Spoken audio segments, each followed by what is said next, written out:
नमस्तुभ्यम। हर हर महादेव। आप सभी श्रद्धालु भक्तों को मेरा सादर प्रणाम।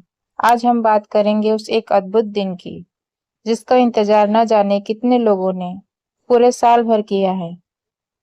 25 जुलाई 2025 को पड़ रही है सावन मास की शुक्रवार प्रतिपदा तिथि।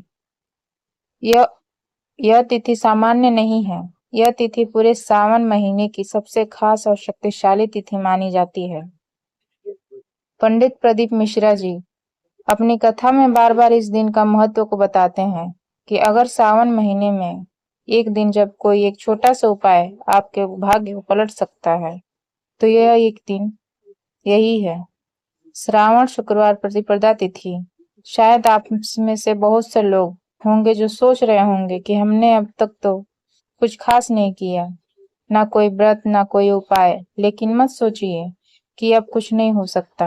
भगवान शिव की कृपा में कभी देर नहीं होती। आपके पास एक आखिरी और सबसे शक्तिशाली मौका है, 25 जुलाई का दिन। अगर इस दिन आपने सिर्फ एक छोटा सा उपाय कर लिया तो वो आपके जीवन की दिशा और दशा दोनों को बदल सकता है। पंडित प्रदीप मिश्रा जी कहते हैं, जो भक्त इस दिन शिवलिंग पर 7 साबुत चने की दाल अर्पित करता है उसके जीवन की रुकी हुई किस्मत अचानक चल पड़ती है। तो करना क्या है? 7 साबुत चने दाल की लेनी है। दाल टूटी फूटी नहीं होनी चाहिए। थोड़ा सा गुड़ और शुद्ध जल लेना है। उस जल में गुड़ घोलें और चने की दाल डाल दें। अब तांबे के पात्र में जल लेकर साथ में गुड़ वाला जल और चने की दाल लेकर किसी भी नजदीक शिवालय में जाएं। वहां शिवलिंग पर श्री शिवाय नमस्तुभ्यम का जाप करते हुए वो 7 चने की दाल अर्पित करें। उस वक्त अपनी मनोकामना बोलें, जो भी चाहे मांग सकते हैं। सपने, व्यापार, संतान सुख, नौकरी, स्वास्थ्य, जो भी हो। गुरुदेव कहते हैं, जो उपाय किसी और दिन फल नहीं देता वो सावन के इस महीने में असर कर जाता है। तो इसे हल्के में मत लीजिए। इसमें एक आध्यात्मिक ऊर्जा है, एक चमत्कारी शक्ति है। आपका भाग्य जाग सकता है, आपके जीवन की दिशा बदल सकती है।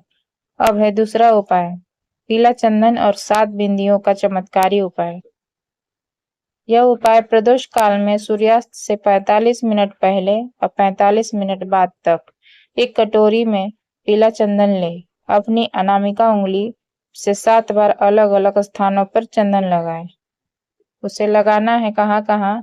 गणेश जी पर, कार्तिकेय जी पर, माता अशोक सुंदरी के स्थान पर, पार्वती माता के अस्तकल्म पर, शिवलिंग के जलाधारी के कोने पर, शिवलिंग के पीछे की कोहनी पर और अंत में सीधे शिवलिंग पर। हर बार श्री शिवाय नमस्तुभ्यम का जाप करते हुए अपनी परेशानी भगवान से समर्पित करते हुए कहना है। तीसरा उपाय उन भक्तों के लिए है जिनकी कोई विशेष मनोकामना है। एक सुंदर बेलपत्र लें, पीले चंदन से उसकी डंटी पर एक छोटी सी बिंदी लगाएं। पहले माता अशोक सुंदरी के स्थान पर छुएं, फिर उसी बेलपत्र को महादेव के शिवलिंग पर अर्पित करें। बेलपत्र की डंडी जलाधारी की ओर रहे। अब धीरे धीरे जल अर्पित करें और अपनी मनोकामना मन में दोहराएं। यह उपाय उन भक्तों के लिए है जो किसी बड़ी बीमारी से पीड़ित हैं। एक बेलपत्र लें, तांबे का लोटा जल से भरें, शिवालय जाएं और शिवलिंग पर बेलपत्र अर्पित करें। बेलपत्र चिकनी सतह नीचे रहे, डंडी जलाधारी की ओर रहे। जल अर्पित करते हुए कुंदकेश्वर महादेव का स्मरण करें। फिर उस जल के पात्र को में ले आए और बेलपत्र साथ में घर ले आए। बेलपत्र को चबा कर खाएं और जल का आचमन करें। पंडित प्रदीप मिश्रा जी कहते हैं, इस उपाय से कोई असाध्य रोग भी शिव कृपा से मिट जाते हैं। भक्तों, ये दिन बार बार नहीं आता, पूरे साल में एक बार आता है। यह विशेष शुक्रवार अपने अगर अब तक कुछ नहीं किया तो कोई बात नहीं, पर 25 जुलाई 2025 को इन उपायों में से कोई भी एक उपाय कर लिया तो समझिए आपकी भक्ति सफल हो गई। अगर आपको ये जानकारी उपयोगी लगी हो तो वीडियो को लाइक शेयर करें और चैनल को सब्सक्राइब करें। कमेंट में हर हर महादेव जरूर लिखें।